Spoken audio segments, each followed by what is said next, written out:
Padre Celestial, yo te ruego que me des la sabiduría para comunicar tu mensaje de una forma entendible, práctica, que sea de edificación, que corrija, que reprenda, que exhorte, que instruya, que sea paciente tu grey con sus sagradas escrituras para que ellos puedan vivir a la imagen tuya, Señor. Úsame, Padre, para este gran cometido de apacentar tu grey. En el nombre de Cristo, amén. Bueno, hermanos, después de haber concluido todo el libro de Apocalipsis, donde el Señor le revela al apóstol San Juan todo lo que ha de acontecer, todo, absolutamente todo, sentí en mi corazón traer también a Juan para resaltar, porque Apocalipsis se resalta al león de la tribu de Judá, al cordero inmolado, al triunfador, al que viene en el caballo blanco, aquel que va a reinar por los siglos de los siglos. Y con Juan quiero presentar, que Juan presenta a nuestro Señor como el Hijo de Dios, el mismísimo Hijo de Dios. Y la preeminencia para Cristo. La preeminencia es lo que se titula el tema, la preeminencia del Señor. Nada es eminente, Cristo es preeminente, está por encima de todo poder, autoridad humana. No hay, ni aún los demonios están debajo de sus pies. Y a Colosenses 1:16 dice, y Él es la cabeza del cuerpo, que es la iglesia. Gracias, Señor, que tú eres la cabeza de esta iglesia y no un pastor ni un hombre. Él que es el principio, el primogénito de entre los muertos, para que en todo tenga la preeminencia. Él, todo converge en Cristo, todo absolutamente. En Él se doblará toda rodilla de los que están en el cielo, en la tierra y debajo de la tierra, y que toda lengua confiese que Jesucristo es el Señor, para gloria del Dios Padre. ¿Por qué Cristo es la preeminencia? Porque Él es el mismísimo Hijo de Dios. Y eso es lo que va a destacar Juan, a Cristo nuestro Señor como el mismísimo Hijo de Dios. Aquí quiero resaltar los 4 evangelios. Mateo, que presenta a nuestro Señor Jesucristo como el león, escrito para judíos. Todo esto sucedió para que aconteciera lo dicho por el profeta Tácate. Mateo es así. Es un libro que tú puedes perfectamente compartir al judío y lo va a entender, porque tiene que haber un sustento bíblico anterior, y presenta a Cristo como el león de la tribu de Judá. Marcos presenta a Cristo como el buey, porque es el servidor. Marcos es servir, servir, servir. Es un evangelio rústico, rudo, escueto, no da mucha vuelta, y Cristo es un hacedor de servicio. Es un buey que carga, es el buey que va llevando las cargas de cada uno de nosotros. Ya Lucas presenta a Cristo como el Hijo del Hombre, es escrito enfocado en los griegos, que les gustaba razonar las cosas. Y Lucas es el evangelio más ordenado, que él estudió exhaustivamente todo para presentar en orden todo el evangelio de Lucas. Y también el último, que es Juan, presenta a Cristo como el águila, porque Juan está tocando el cielo, está presentando al Hijo de Dios. Ninguno de estos tres cada uno tiene su enfoque y todos son necesarios, pero este evangelio presenta al Hijo de Dios como el águila, es el evangelio del águila, porque estamos cerca del cielo, estamos viendo a nuestro Señor Jesús como el mismísimo Hijo de Dios. Y hoy vamos a ver obligatoriamente los 18 primeros versículos del capítulo 1, porque es la introducción del libro de Juan. Y no podemos soslayar esos 18 versículos, verlos todos a la vez, y que presentan la preeminencia de Jesucristo en todo sentido.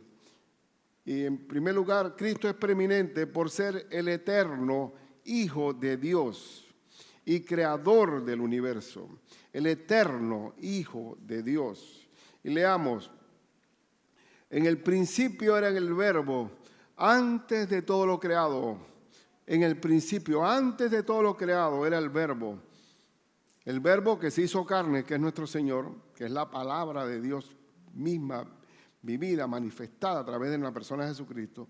En el principio era el verbo y el verbo era con Dios. Cristo tenía eternidad con el Padre Celestial y el verbo era Dios. Se está presentando a Jesús como el mismísimo Hijo de Dios. Era con y es Dios. Y era en el principio con Dios. Aquí está presentándose la eternidad de un tiro. Presenta a Jesús como el Hijo de Dios eterno. Todas las cosas por Él fueron creadas, fueron hechas, y sin Él nada de lo que ha sido hecho fue hecho. Ahí están los dos elementos preeminentes de Cristo como el eterno Hijo de Dios y como el creador de todas las cosas. ¿Por qué se da un milagro? ¿Por qué puede haber un milagro en la vida de nosotros? Porque Cristo creó todo. Él puede decirle a un muerto de 4 días, levántate, Lázaro, de los muertos. Y a pesar de que no debía existir ninguna funcionalidad en un muerto de 4 días, Dios lo trajo de la tumba a la vida. ¿Por qué? Porque es creador. Él podía decirle al viento y a la mar, calla, enmudece, silencio. Y se calmaba la fuerza de la naturaleza, las fuerzas naturales.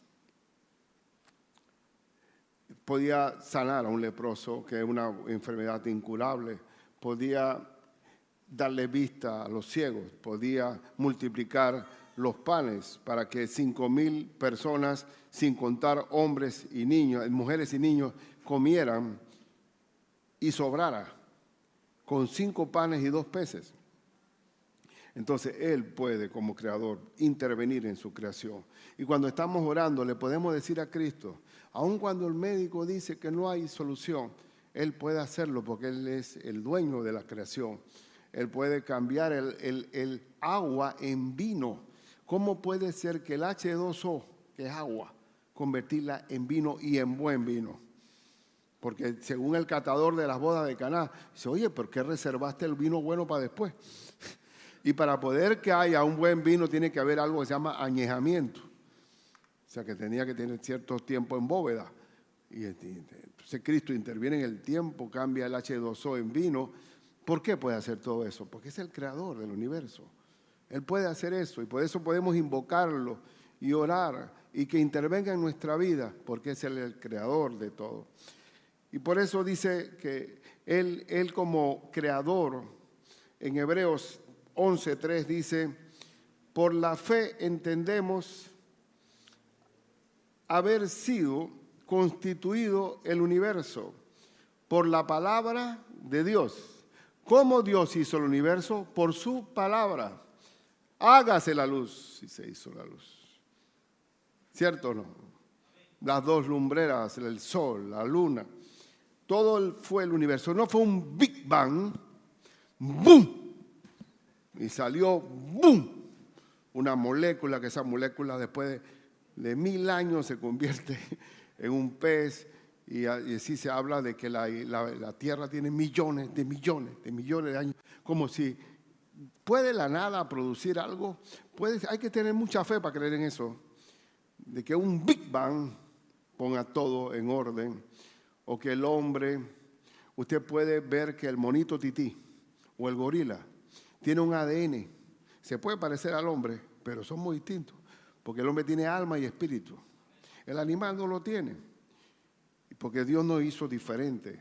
No que salimos del cromañón, el cromañón salió del mono, que pasaron miles de años para que el hombre bajara del árbol, caminara de 4 patas en 2, el monus erectus, el mono. Usted sabe que yo, en estupidez de adolescente, leí mucho sobre la evolución. Yo era medio darwiniano, porque leí el mono desnudo, el mono vestido, el zoológico humano. Era increíble. Yo creía ya en la evolución, de que todo era un problema. Y a nuestros hijos lo están invadiendo también con la era del hielo 1, la era del hielo 2. Es una especie de meter el ateísmo o de la formación materialista del universo. Pero como creyentes nosotros sabemos que el universo fue constituido por la palabra de Dios. De modo que lo que se ve fue hecho de lo que no se veía. Y por eso nosotros tenemos acceso al Dios poderoso, que cambia, dice, y aquel que es poderoso para hacer todas las cosas mucho más abundantemente de lo que pedimos o entendemos según el poder que actúa en nosotros. Invocando el poder de Cristo, el Señor actúa en nuestras vidas. ¿Cuántos testimonios no hay de creyentes que pueden dar testimonio de todo lo que hizo el Señor en nuestras vidas, el antes y el después?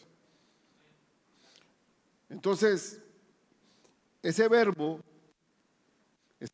que era antes del principio, en el capítulo 19, es el verbo que va a venir en el caballo blanco para establecer por su palabra una definición del reino celestial. ¿Y se acuerdan de cuando vimos Apocalipsis 19, versículo 11 al 16? Entonces vi el cielo abierto y he aquí un caballo blanco y el que lo montaba se llamaba Fiel y Verdadero y con justicia juzga y pelea. Sus ojos eran como llama de fuego y había en su cabeza muchas diademas y tenía un nombre escrito que ninguno conocía sino él mismo. Estaba vestido de una ropa teñida en sangre y su nombre es el Verbo de Dios. El Verbo desde el principio hasta el final. Y los ejércitos celestiales vestidos de lino finísimo, blanco y limpio le seguían en caballos blancos y de su boca sale una espada aguda para herir con ella a las naciones y él las regirá con vara de hierro. Y él pisa el lagar del vino del furor y de la ira del Dios Todopoderoso. Y en su vestidura y en su muslo tiene escrito este nombre, Rey de Reyes y Señor de Señores. ¿Cómo pelea Cristo la batalla? Por su palabra. Él cómo destruye los ejércitos del mar? Por su palabra que sale de su boca. Cada vez que invocamos la Biblia, cada vez que decimos escrito está, el verbo respalda esa palabra, porque la palabra misma verbo significa palabra. Todo fue constituido por medio de él y para él. Gloria a Dios por eso. Nosotros no vivimos por la casualidad. No vivimos confiando en que subió el petróleo, que bajó el petróleo, que la inflación, que la depresión, que la recesión. Somos sostenidos por aquel que gobierna sobre todas las cosas. Y ahí está la matemática. Como yo le decía una vez a Álvaro, bueno Álvaro, deja de ser ingeniero tanto y empieza a ser más creyente. ¿Cómo Dios alimentó a 5,000 con 5 panes y 2 peces? Ese es el Señor que tenemos nosotros. Él es el inminente, el creador del universo, el eterno Hijo de Dios, que podemos tener acceso directo al trono de la gracia para alcanzar misericordia y hallar gracia para el oportuno socorro. Pedid y se os dará, buscad y hallaréis, llamad y se os abrirá. Porque todo aquel que pide recibe, el que busca y el que llama se lo abrirá. ¿Cómo es posible que yo pueda hablar con el eterno Hijo de Dios? Oro al Padre en el nombre de Hijo y el Señor me oye, porque tenemos al preeminente con nosotros, aquel que está por encima de todo. En el principio era el verbo. No vivimos bajo el tiempo siquiera, bajo el tiempo. Estamos bajo el Señor en su eternidad, el Rey de Reyes y Señor de Señores. Colosenses también habla de la preeminencia de Cristo en la creación. Miren lo que dice Colosenses en cuanto a la creación, Colosenses 1, 16 al 20. Porque en Él fueron creadas todas las cosas. ¿Cuántas cosas fue creada? Pues en Cristo. Todas las cosas fueron creadas por Él. Las que hay en los cielos, las que hay en la tierra, visibles e invisibles, sean tronos, sean dominios, sean principados, sean potestades, todo fue creado por medio de Él y para Él. Todo fue creado por medio de Él y para Él. Y Él es antes de todas las cosas, y todas las cosas en Él subsisten. Y Él es la cabeza del cuerpo que es la iglesia, el que es el principio, el primogénito de entre los muertos, para que todo tenga la preeminencia de nuevo, por cuanto agradó al Padre que en Él habitase toda plenitud. Toda plenitud. Cristo es la plenitud de Dios, el creador de todo. que sustenta todas las cosas. Y dice, y por medio de él reconciliar consigo todas las cosas, así las que están en la tierra como las que están en los cielos, haciendo la paz mediante la sangre de su cruz. Y aparte de eso, él reconcilia al hombre con Dios Padre a través de la cruz, el plan maravilloso de redención. Así que Juan está realzando la preeminencia del Señor como el eterno Hijo de Dios y el creador de todo lo que existe. Una vez hubo en Estados Unidos el primer carro que fue masivo, que todo el mundo compró, fue el modelo T de Henry Ford. La Ford fue la primera compañía automotriz. Comenzó a masificar el carro. Un carro sencillo, un carro que nunca se dañaba, pero el resultado fue que hubo un carro que estaba a la orilla del camino dañado y se para una limusina y se baja un hombre encopetado. ¿Qué pasa con el carro? No, mire, apártate un momentito. Pero usted sabe de esto. ¿Cómo? Pero yo no le veo pinta a usted de mecánico. Digo, no, yo soy Henry Ford. Yo fui el que hice este carro. Yo sé lo que ya sé lo que es. Así, el Señor es creador de todo. Él sabe lo que nos pasa, sabe por dónde está el defecto, cómo arreglarlo, porque Él tiene el derecho de autor en nuestra vida personal. Cada vez que oro y nos retiramos en un cuarto, como que el Señor dice, cuando ores, cierra la puerta de tu cuarto y ora conmigo, que yo veo en los secretos, y el Padre que te ve en los secretos te recompensará en público. Yo estoy hablando solo cuando estoy orando. Hay un Dios que me oye, porque cuando oro dice que el Señor oye todo lo que yo digo, ¿sí o no? Yo estoy hablando solo, y el Señor busca adoradores que le adoren en espíritu y en verdad, y la oración es una intercesión directamente al Padre, y el Señor me oye. ¿Por qué? Porque es eterno. Sin embargo, si oro a un hombre, a un santo, a San Ricardo, que se muriera yo, que qué locura ponerme unas bailas, que a San Ricardo, un ejemplo, pues, que eso era más absurdo. Nadie puede llegar al Padre si no es a través del Hijo. Y el eterno Hijo de Dios nos comunica, intercedemos por Él.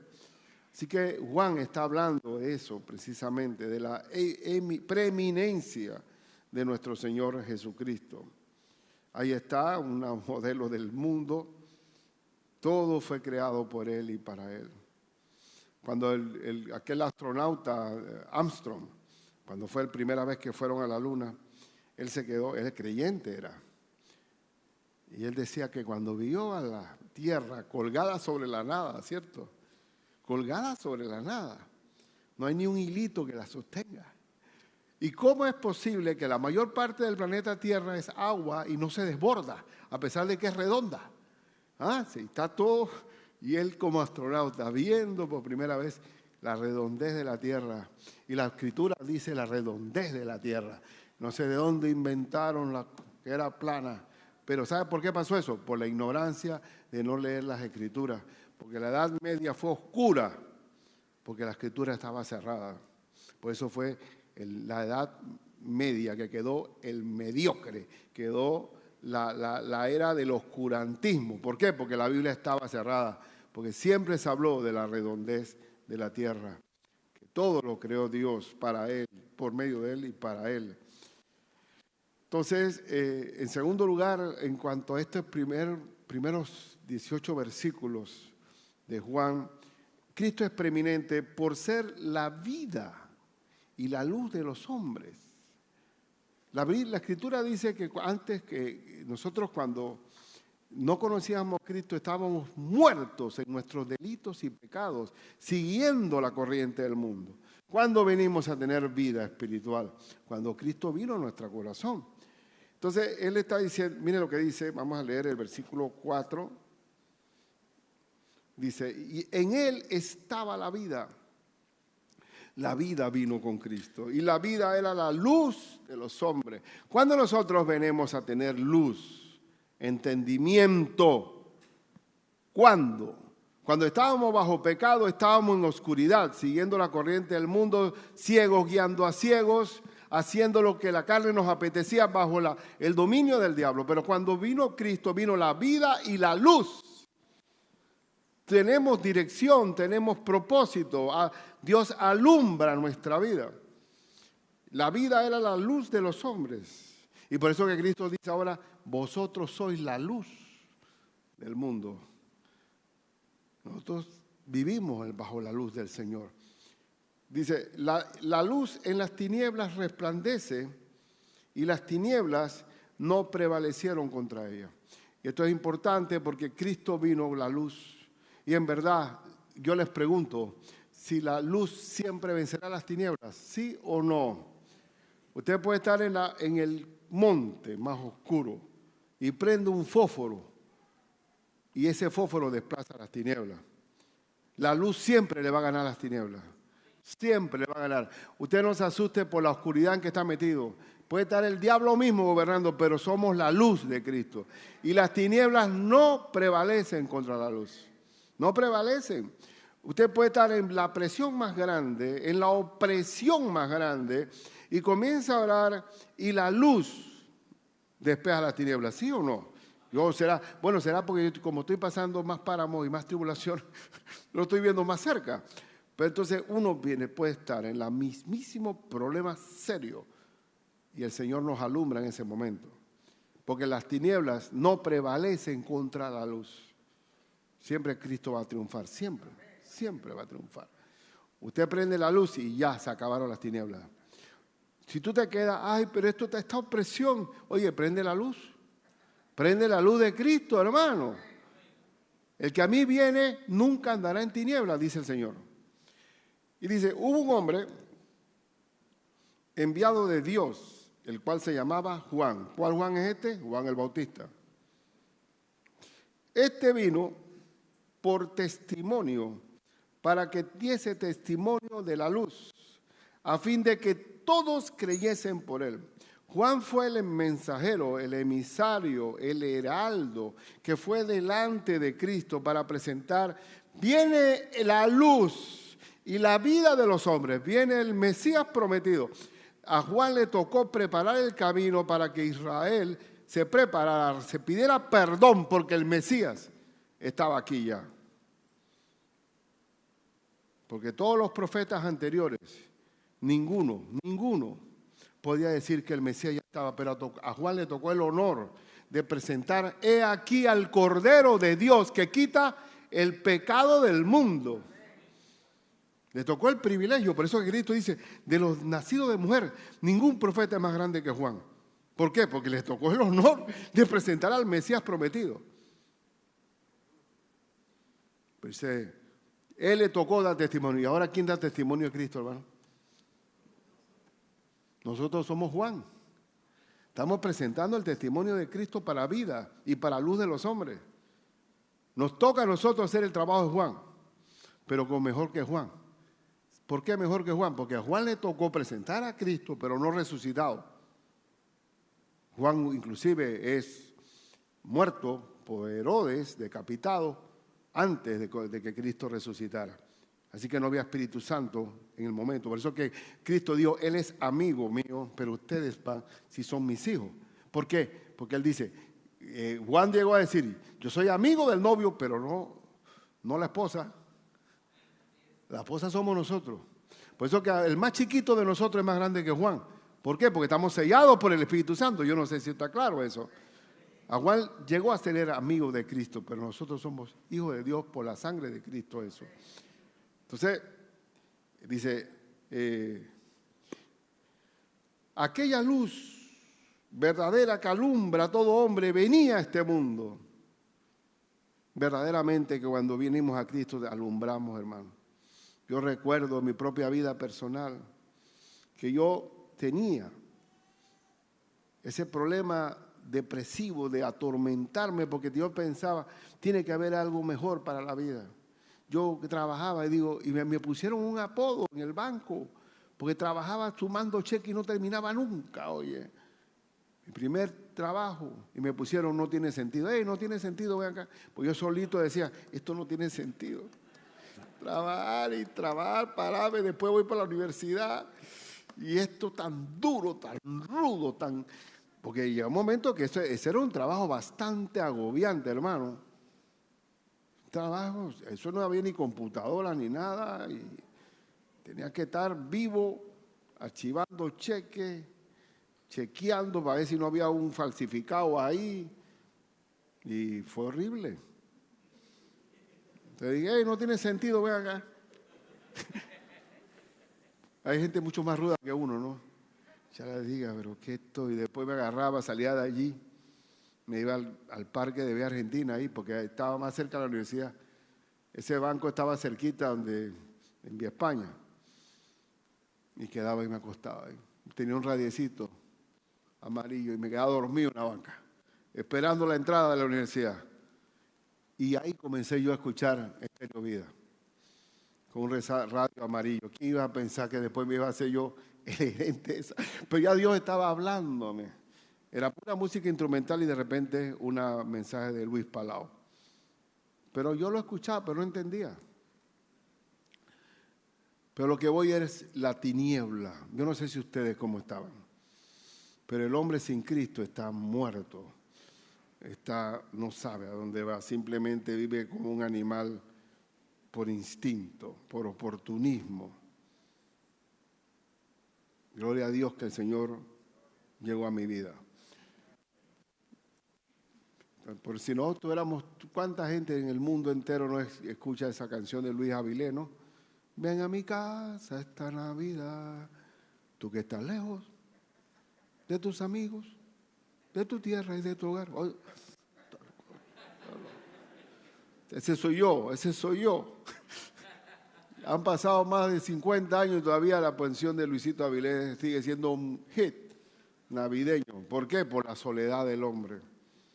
Porque el hombre está huérfano, necesita un papá. Y cuando viene a Cristo tenemos un papá, Padre nuestro, Abba Padre Señor. En Él está la vida, en Él está la luz de los hombres. Y dice, en el mundo estaba y el mundo por Él fue hecho, pero el mundo no lo conoció. A los suyos vino y los suyos no le recibieron. Mire que note el singular y el plural. A los suyos vino, ¿quién es lo suyo? Israel, que fue la antesala para el Mesías. Y los suyos, plural, no le recibieron. Fue una minoría la que lo recibió. Y hasta la fecha los judíos están esperando la venida del Mesías. Y no entiendo porque no les cuadra. Si leen Isaías las 70 años que tiene que vivir Israel, oye, ya la sumatoria no te resulta. Ya te quedaste atrás. Ahí estaban buscando al Mesías. Pero nosotros, los que hemos conocido a Cristo, sabemos que somos hijos de Dios, porque el mismo Espíritu de Dios nos revela a nuestro corazón, a nuestro espíritu, de que somos hijos de Dios. Aquí vamos a leer en Juan, ahí mismo, prosiguiendo el texto, en Juan 1, 12, 13, dice, más, no le recibieron, pero más a todos los que le recibieron, a todos los que es recibirlo. ¿Qué significa recibir a Cristo? Creer en el nombre de Él. A los que creen en su nombre, les dio potestad de ser hechos hijos de Dios. ¿Cómo Dios hace a sus hijos? A los que le reciben, a los que creen en el nombre de Jesucristo, el Hijo de Dios, les dio la potestad, el honor de ser hechos hijos de Dios, los cuales no son engendrados. La palabra engendrado significa los cuales no son nacidos de sangre ni de voluntad de carne. Ninguno de nosotros que está aquí abajo puede, mis hijos, por el hecho de que son hijos de un pastor, no nacen hijos de Dios. Ellos tienen que recibirlo en su corazón, creer en su nombre para ser hechos hijos de Dios. ¿Todos somos hijos de Dios? No. A los que creen en su nombre son hijos de Dios. Podemos ser criaturas de Dios, creación de Dios, pero hijo es aquel que cree en Él y lo recibe. Lo recibe. Ni de voluntad de varón, sino de Dios. Son nacidos de Dios. Entonces, cuando compartimos el Evangelio y alguno me dice, bueno, ustedes los evangélicos o los protestantes en la parte de Estados Unidos, ¿ustedes creen que estos son los dueños de la verdad? Pues sí, que la única verdad son ustedes. Y bueno, lamentablemente sí, porque yo soy el camino, la verdad y la vida. Y nadie llega al Padre si no es a través del Hijo. Y no hay forma de ser hijo de Dios sino creyendo en el nombre del Hijo de Dios, el nombre de Jesucristo. Entonces, si es así, porque ustedes son radicales. Bueno, seremos radicales, pero la única verdad es Cristo, la demás es cuento. Así que ustedes son la religión oficial de... ¿Sí? Si crees en Buda, no vas para ningún lado. Si lo mismo que la gente, los mismos budistas, se pasan años, ellos tienen voto de silencio, no hablar.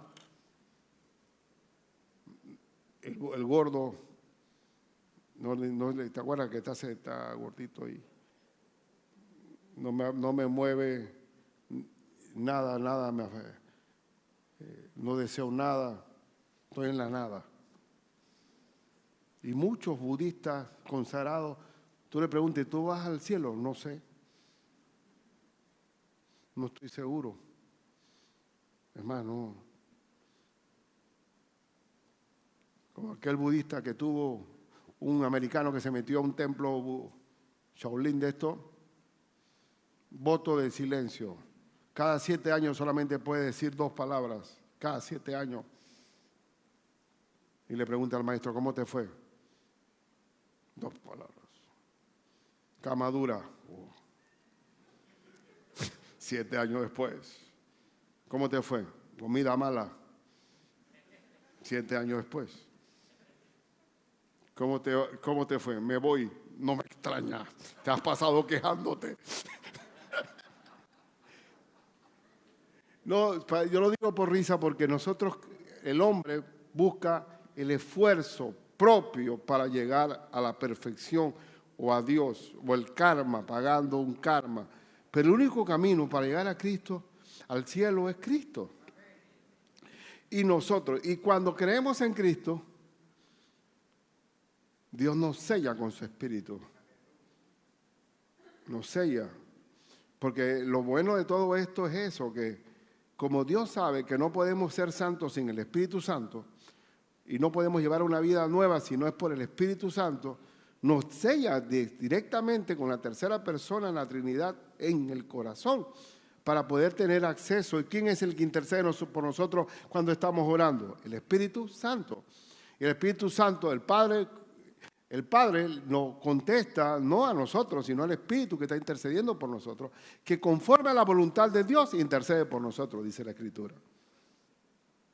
Entonces somos nacidos como hijos de Dios. Mas a todos los que le recibieron, aquel que es la vida, aquel que es la luz del mundo, nos da a nosotros la potestad de ser hechos hijos de Dios.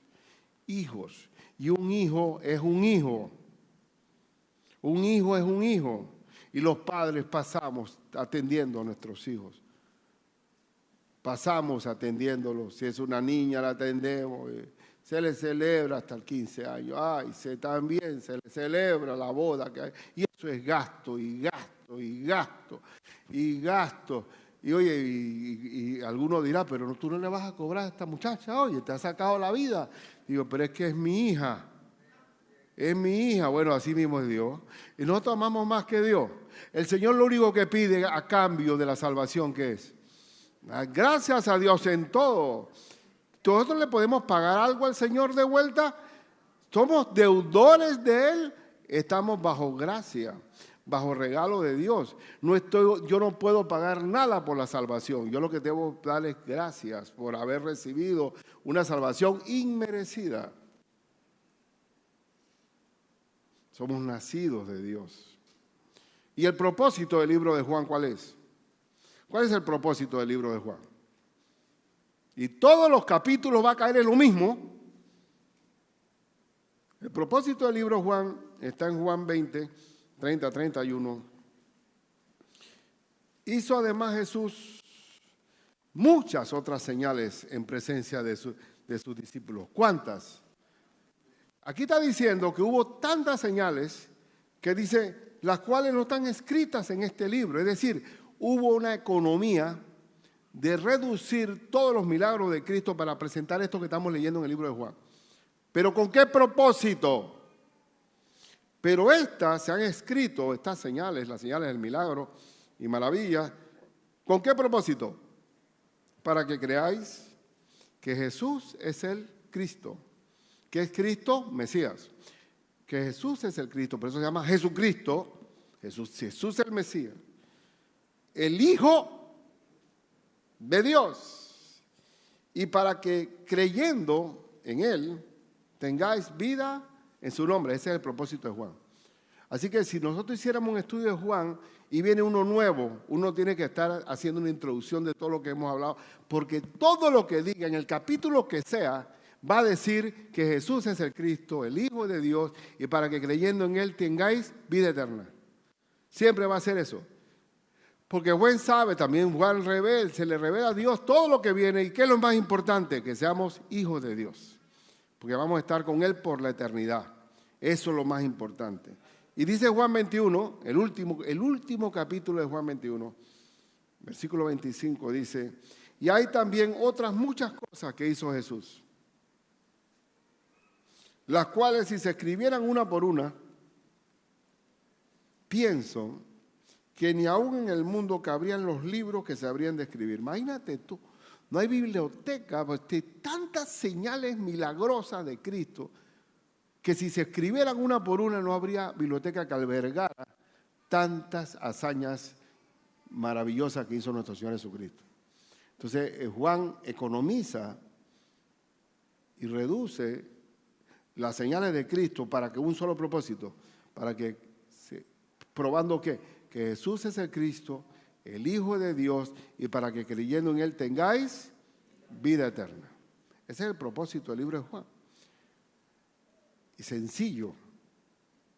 Bien, Romanos 8, 14 al 16. Romanos 8, 14 y 16. Porque todos los que son guiados por el Espíritu de Dios, estos son hijos de Dios. ¿Cuál es la dicha de tener a Cristo una vez que le recibimos, que somos guiados por el Espíritu de Dios? Cuando estamos orando, le estamos pidiendo a Dios también dirección. Dios guía a través de ese. ¿Pero a quién guía? A los que son hijos de Dios. ¿Y cómo somos hijos de Dios? A los que le recibieron, a los que creen en su nombre. Le dio la potestad de ser hechos hijos de Dios. Pues no habéis recibido el espíritu de esclavitud para estar otra vez en temor. El espíritu de esclavitud es el espíritu del mundo. El mundo está lleno de temor, de miedo. Ellos no dicen dice tengo miedo, ellos no dicen eso, pero disimulan diciendo tengo estrés. Para no pasar de cobarde. Entonces, el espíritu del mundo es el espíritu del temor. Sin embargo, dice, sino que habéis recibido el espíritu de adopción, hijos. ¿A quién se adopta? A los hijos. Por el cual clamamos, Abba, Padre. Tenemos acceso directo a Dios, nuestro Padre, nuestro Papá, a través de Cristo, y su Espíritu se comunica con el Padre. Tenemos acceso como hijos de Dios. El Espíritu mismo, da testimonio a nuestro espíritu de que somos hijos de Dios. ¿Sí o no?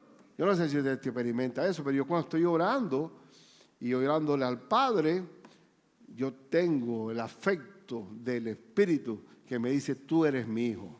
¿Sí o no? Yo no sé, y una de las cosas grandiosas de orar es tener la cercanía de papá. Tenemos un papá. Por eso Cristo dice, conviene que yo me vaya para que venga sobre vosotros el Espíritu Santo.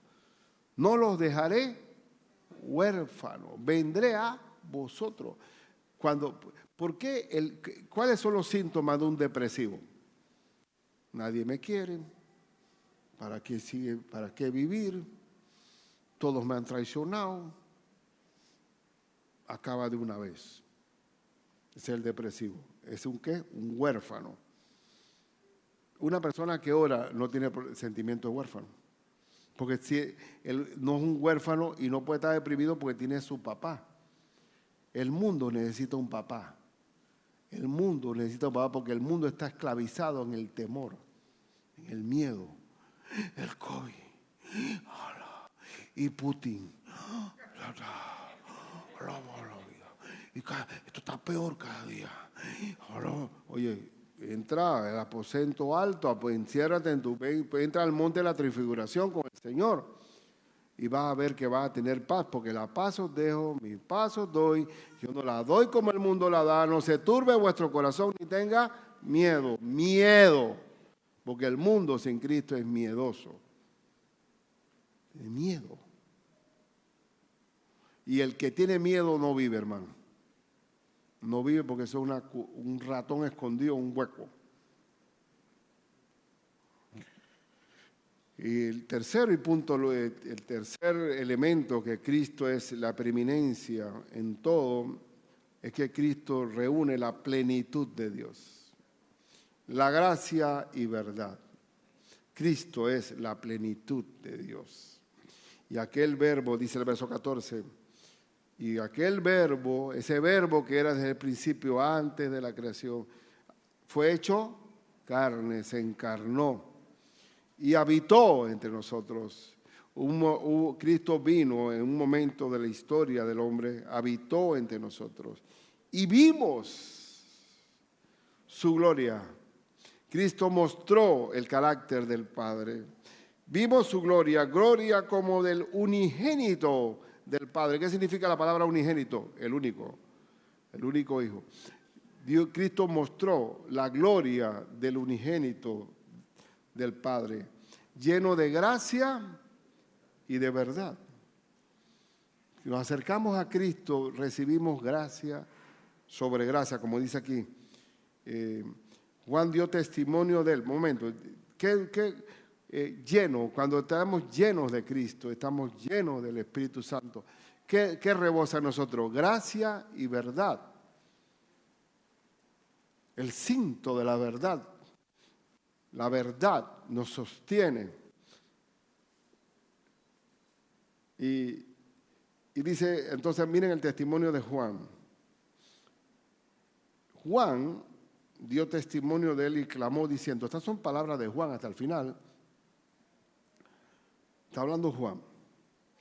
El que viene después de mí, porque él está anunciando, el que viene después de mí, es antes de mí.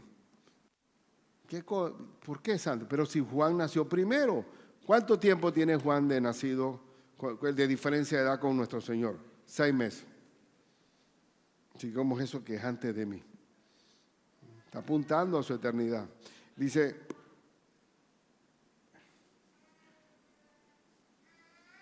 porque era primero que yo. Porque de su plenitud tomamos todos. Cada vez que busco a mi Señor, tomo desmedidamente. A veces comienzan algunos hermanos a decir, yo quiero la doble unción que pidió Eliseo a Elías.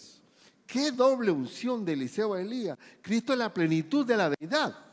Ni Eliseo, ni Elías, ni Moisés, ni Abraham lo mete perdóname Señor, con la comparación, lo mete en una licuadora y no sale Cristo. Porque Cristo es la plenitud de la deidad. Todavía tú comías con Eliseo, con Elías, pero quedabas con sed. Pero Cristo es el único que quita la sed. Satisface. Él es la plenitud de la deidad. Es decir, el todo de Dios es Cristo. Es lo que está diciendo. Él es la plenitud. Porque de su plenitud tomamos todos. Nos satisface. Porque Él es la gracia. Dice, y gracia sobre gracia. Regalo tras regalo. Es un desborde de Dios en nosotros. No nos falta nada con Cristo. Él es la plenitud. Gracia sobre gracia.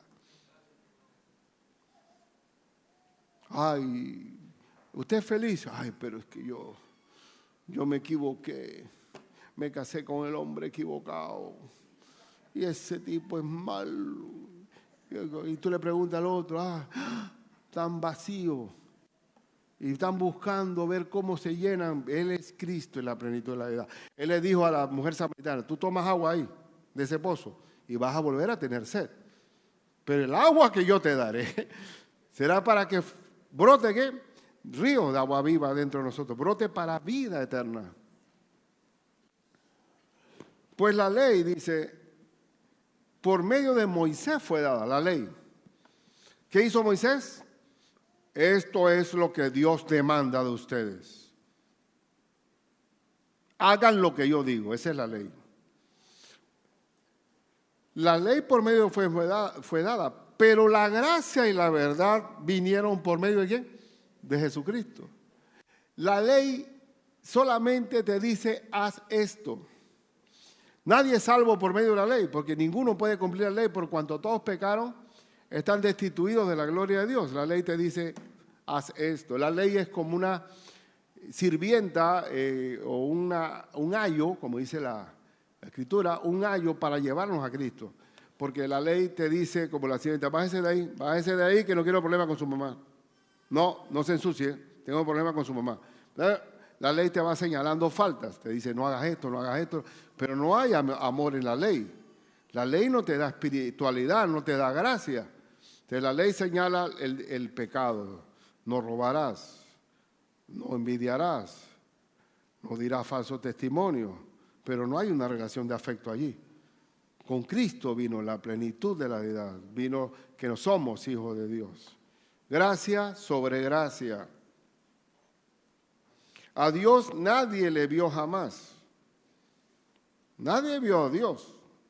¿Pero qué pasó? El unigénito Hijo que está en el seno del Padre, porque ¿dónde está Cristo ahora?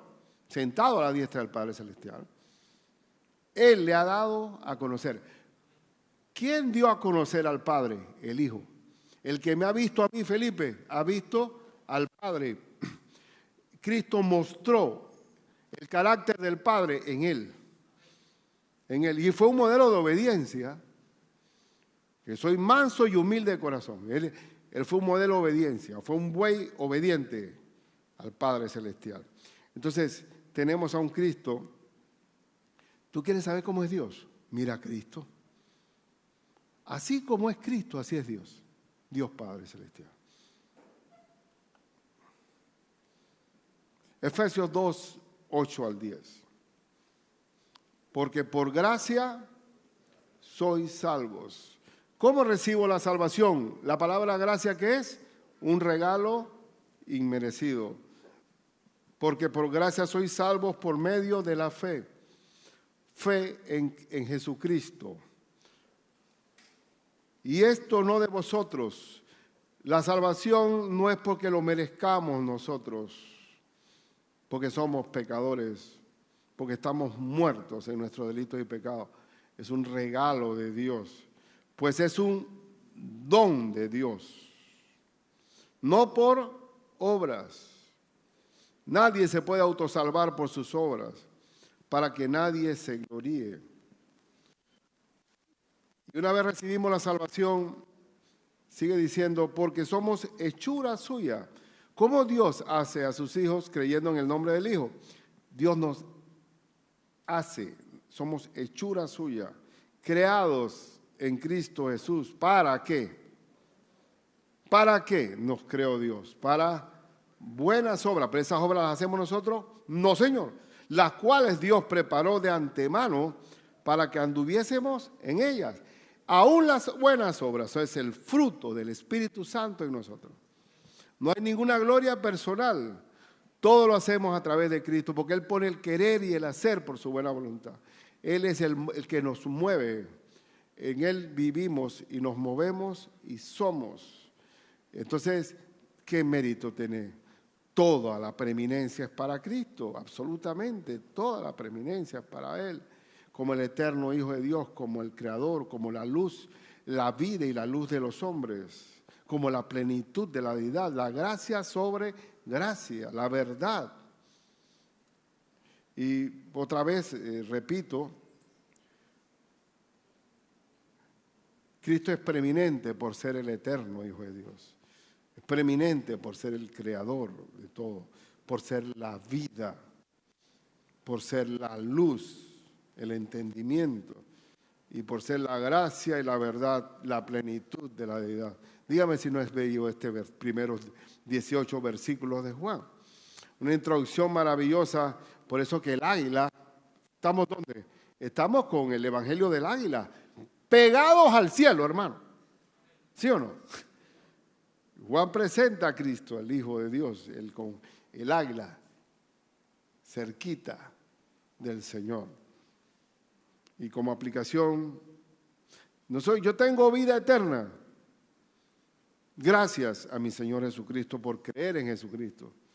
Y esa gracia que es un regalo, hay un dicho que es una mala educación, ¿verdad?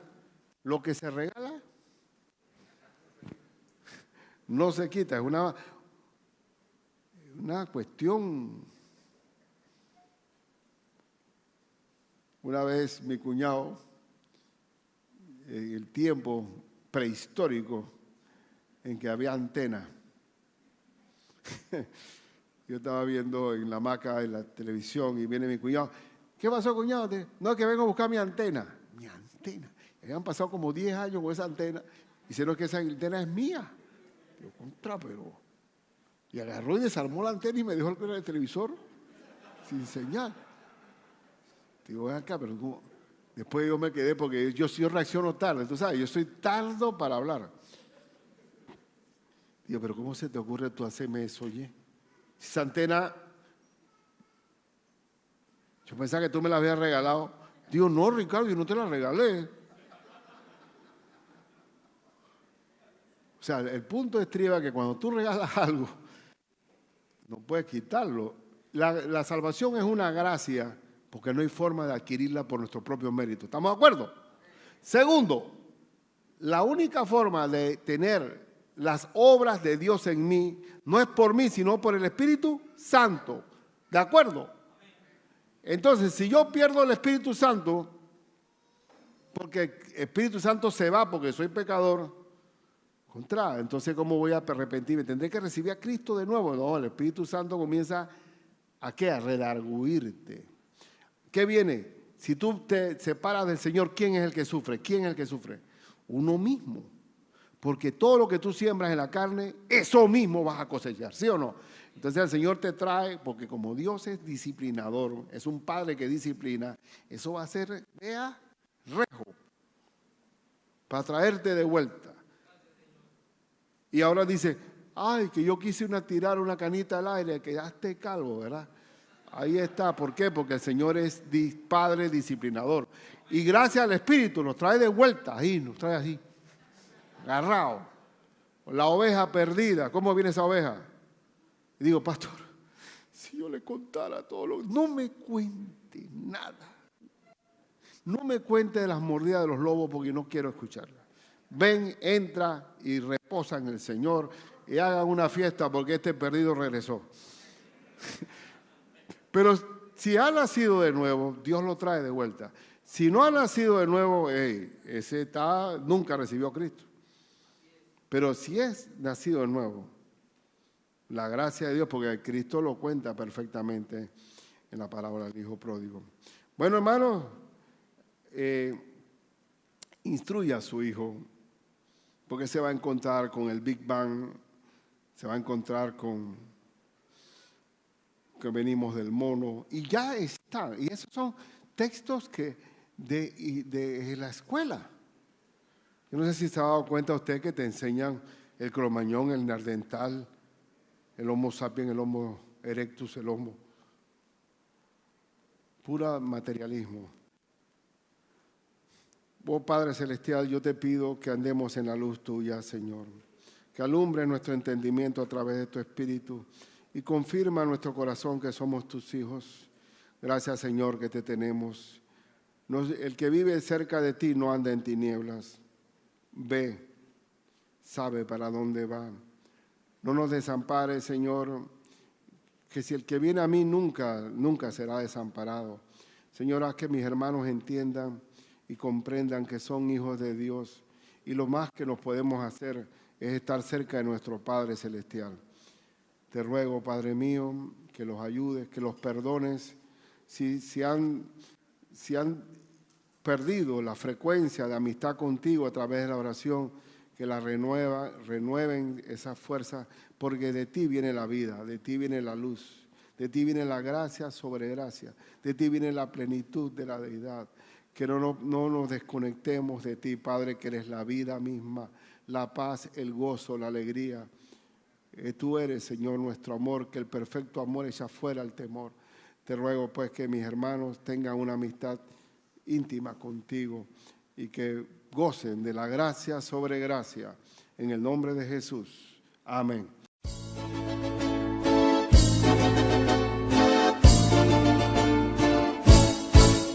Adelante.